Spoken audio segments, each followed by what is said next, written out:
El gran parteaguas lo marca Cristo cuando dice: lo que es de Dios y lo que es del César, es decir, de la política. Infrastructure.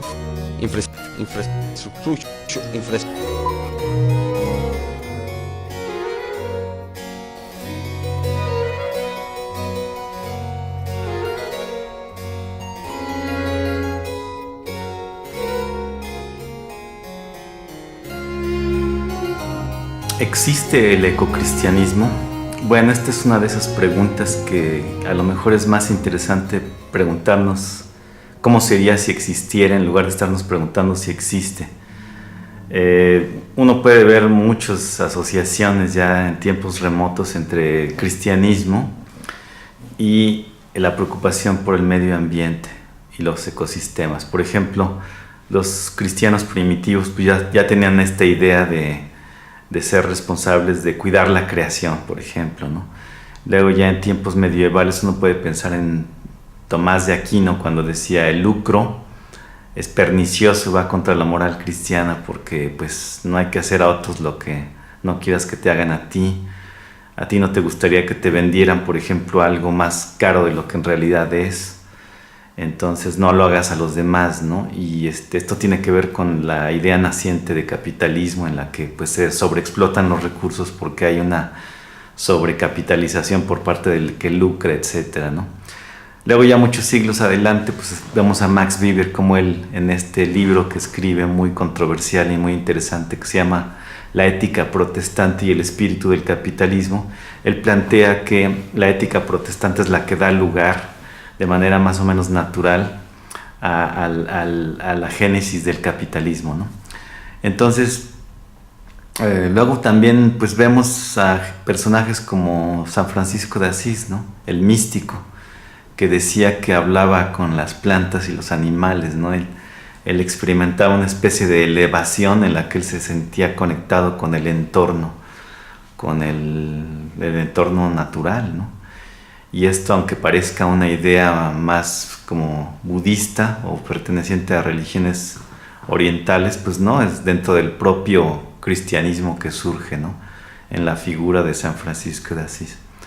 Luego, pues obviamente está el Papa ahí hablando de la encíclica Laudato Si, refiriéndose a cómo tenemos una responsabilidad global frente al ecosistema también global, ¿no? Ahora, todo esto es muy interesante, pero a mí me gustaría dedicar el resto de este pequeño video a la idea de cómo el cristianismo mismo, o desde dentro del cristianismo, surge esta necesidad de separar la responsabilidad de los seres humanos de la predestinación vinculada a Dios, ¿no? Y esto se ve en ideas como la laicidad, ¿no? Y la idea de secularización, sobre todo, y secular. Es decir, no podemos atribuirle a Cristo o a Dios lo que nos pase en términos de destruir o salvaguardar el ecosistema global y los ecosistemas locales, ¿no?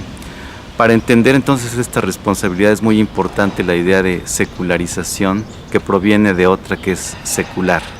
Es dejar fuera del ámbito de la religión alguna actividad o propiedad o principio o valor, ¿no? Las guerras más violentas a través de la historia han tenido que ver con la religión, las guerras santas. Entonces, cuando nosotros observamos el desarrollo de la civilización, uno de los aspectos más importantes de una civilización es la secularización. No todo lo decide Dios, sino ahora ya el hombre y los seres humanos, y aquí dirán algunos, y la mujer, somos también ya corresponsables de lo que nos ocurre, ¿no? Los judíos, cuando uno observa la tradición judio-cristiana, uno va viendo esta progresión de secularización de muchas actividades. Eran conocidos por tener un gesto total, es decir, todas las actividades desde la cuna hasta la tumba estaban reglamentadas por la religión y la observancia de la misma, ¿no? Ya en tiempos actuales esto no es así, o al menos no debería de serlo. El gran parteaguas lo marca Cristo cuando dice: lo que es de Dios y lo que es del César, es decir, de la política. Entonces Cristo aunque muchos no lo sepan, es el gran secularizador de la vida humana. Deja fuera de la religión una gran cantidad de aspectos que actualmente conforman lo que conocemos como vida humana civilizada. Cuando todo queda confinado al ámbito religioso, el hombre deja de ser responsable. Y entonces no podemos hablar de una progresión humana hacia una vida más humana, valga la redundancia. Entonces, uno de los valores más importantes de las sociedades contemporáneas es precisamente el talante secular de las acciones, valores y ámbitos humanos. Como vemos, esta es una idea que nos va a ser muy útil a la hora de poder describir muchas de las cosas que nos pasan y muchos de los deseos que en una sociedad contemporánea vamos a querer alcanzar.